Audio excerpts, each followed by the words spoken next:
Safari yetu haijaisha, ndio kwanza imeanza. Mwananchi Digital pamoja na Kopra, mamlaka ya udhibiti wa nafaka na mazao mchanganyiko, tuko hapa Ngwenichile na nipo na mama yangu. Unazungumza na Asina Ali Lutumbo. Oh, Asina. Asina. Hongera mama. Naona mambo huku nyuma yangu yapo ya kutosha kabisa. Huu ni ufute? Huo ni ufute. Naomba niingize mkono kidogo. Haina shida. Mama, umeanza lini hii shughuli? Hii shughuli ni ya kila siku, ya kila mwaka. Huwa tunalima. Tunalima mazao mchanganyiko ili kuweza kupata mahitaji mbalimbali ya kujikimu kwenye chakula, kupata matibabu ya afya. Yaani kila kitu tu, kusomesha watoto, wajukuu. Hatuna kazi nyingine ambayo tunaitegemea, ni kilimo tu. Okay. Naona ufuta huu nyuma yangu unanivutia. Hii mbegu gani? Hii ni mbegu ya Lindi White. Lindi White. Kwa sababu ananitambua kwa mimi ni mkulima, aliniletea mbegu. Okay. Lindi White umeitumia, lakini pia kuna mbegu nyingine huko nyuma uliwahi kuzitumia. Utofauti upoje?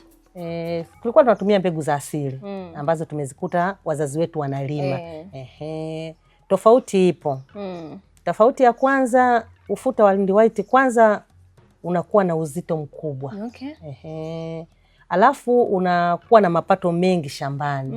Unaweza ukalima eneo dogo sana, lakini ukawa umefanikiwa ukitumia ukifuata tu kanuni bora za kilimo. Okay. Ikiwemo kupanda kwa mstari, kupalilia kwa wakati, kupogolea ule ufuta pamoja na kuweka mbolea. Kwa unavyoona mama, msimu huu utapata kiasi gani cha ufuta? Maana naona mwingine tayari upo nyuma. Ni wote au ipo na mwingine? Mwingine bado uko shambani. Okay, kwa makadirio? Kwa makadirio, hizi hapa tayari ambazo nimenania hapa zinafika kama kilo 200 na kitu. Ambazo tayari nimeshazichuja, ninaweka ndani kwa usalama. Kwa sababu huwezi ukaacha hiyo mali iko shambani. Kama kilo 200 na kitu hivi. Mama, unafanya kilimo. Ningependa kufahamu kilimo kimebadilisha maisha yako kwa kiasi gani? Kilimo kimebadilisha maisha yangu kwa sababu nina uwezo wa kuchangia gharama kama vile za matibabu, kuwa na bima ya afya kwangu mimi mwenyewe, wajukuu zangu, kuwapeleka wajukuu shuleni, unaona, gharama zingine za maisha, kwa mfano kulipia umeme, unaona, kulipia gharama zote tu, chakula, kila kitu kinagharamia na kilimo. Kwa sababu kama ningekuwa silimi, maisha yasingekuwa hivi nilivyo. Okay. Yaani kwa kifupi mama, vitu vidogo vidogo havikusumbui kabisa. Hamna kitu kama hicho kwangu. Mimi wanalaga usingizi tu. Nakuwa na amani. Hiyo inapendeza sana.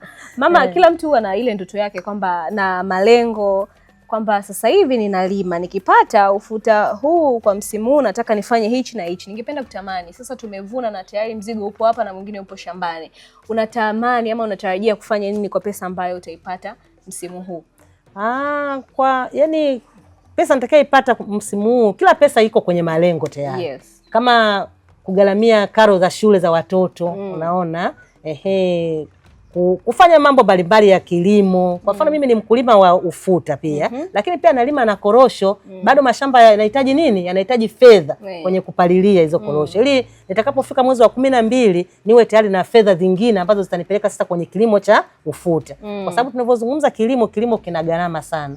Kama una mtaji uweze ukashughulika na kilimo. Gharama za uzalishaji zimekuwa juu. Kwa sababu hizo kilo 200 ninazozisema, nikija nikwambia gharama zake za kuzalisha hizo ni kubwa sana. Hiyo kazi siwezi nikaifanya mimi peke yangu. Lazima kuwe na vibarua wanaekuja kila siku kufanya kazi kwangu. Okay. Mama, kwa nini ulinunua mzani? Naona una mzani hapa nyumbani.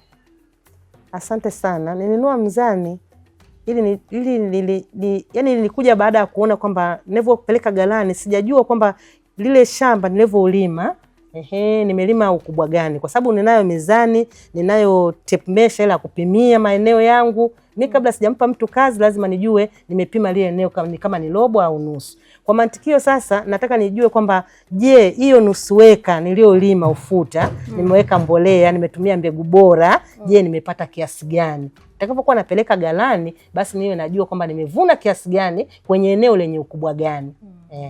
Kilimo ni biashara. Na hata nakumbuka mwaka juzi niliingia kwenye mchakato mmoja, kulikuwa na women gala.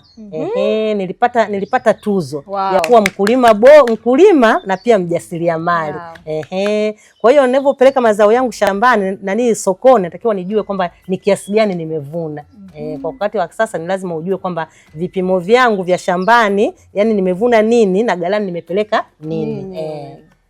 Mama, umeniambia hapo ulishinda tuzo, lakini pia unaendelea kufanya vitu ambavyo vinakuletea maendeleo. Kuna baadhi ya wanawake ambao pengine hawaamini katika kilimo, wanaona kilimo ni kazi ya wanaume. Una kipi cha kuambia? Asante sana mwezeshaji.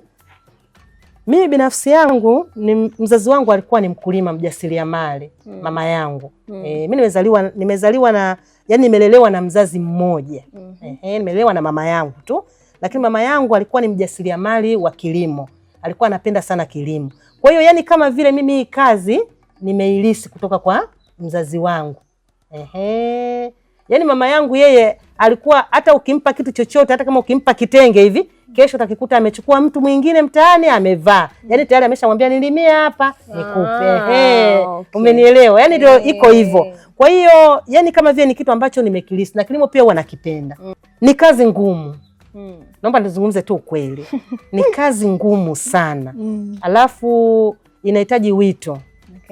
Unapomwambia mtu fanya kitu fulani, yani kama hana uwezo, yani sijui nizungumzeje ili mnielewe. Kwa sababu hata nyinyi wasomi mnajua kabisa kwa nini mmekuwa hivi. Kwa nini msingekuwa madaktari? Unaona? Kwa nini msingekuwa mainjinia? Unaona? Yani nakuja hivyo kama ulivyosoma wewe. Kwa hiyo nikisema niwatoe hofu, sidhani kama inawezekana kwa 100%. Ila tunaendelea kuwashauri. Kwa sababu hata kwenye AMCOS yangu waliwahi kunipa tuzo ya mkulima bora wa korosho, mzalishaji wa korosho bora kwenye AMCOS yangu. Ikanisaidia sana, unaona? Lakini pia wapo watu wameona kwamba hivi hata mwanamke unaweza ukawa una uwezo fulani wa kufanya kazi, sio wa baba tu, lakini nategemea na we mwenyewe jinsi gani umeamua moyoni mwako nini ufanye ili kupambana na changamoto za maisha, ili kuweza kupata pesa za kuweza kujikimu. Mama, mimi nikiwa naenda kumalizia, unazingatia nini ufuta wako ili uwe msafi na wenye ubora zaidi? Mimi ufuta wangu naanzia kwanza kwenye kupanda. Napanda kwa mstari. Na lilo pia mzazi wangu alikuwa pande kwa mstari. Alikuwa analima tu anapata tu kienyeji. Lakini pia mimi napalilia kwa wakati na napogorea ufuta huo. Na nikimaliza kupogolea wakati wa kuvuna na hakikisha eneo lile nilo kwenda kuweka ufuta. Natafuta dawa ya wadudu. Unaona? Naipuliza pale chini kwenye ile ardhi. Alafu nauweka ule ufuta. Hawezi kupanda mchwa, hawezi kupanda mdudu wa aina yoyote. Kwa hiyo baada ya muda fulani kiona tayari umeshakauka bila kuchukua muda mrefu kakaa sana huko mpaka wadudu nao wakaanza kushambulia. Mimi naenda kuondoa kama hivi mlivyokuta nimeweka kwenye viroba tayari. Nimerudisha nyumbani.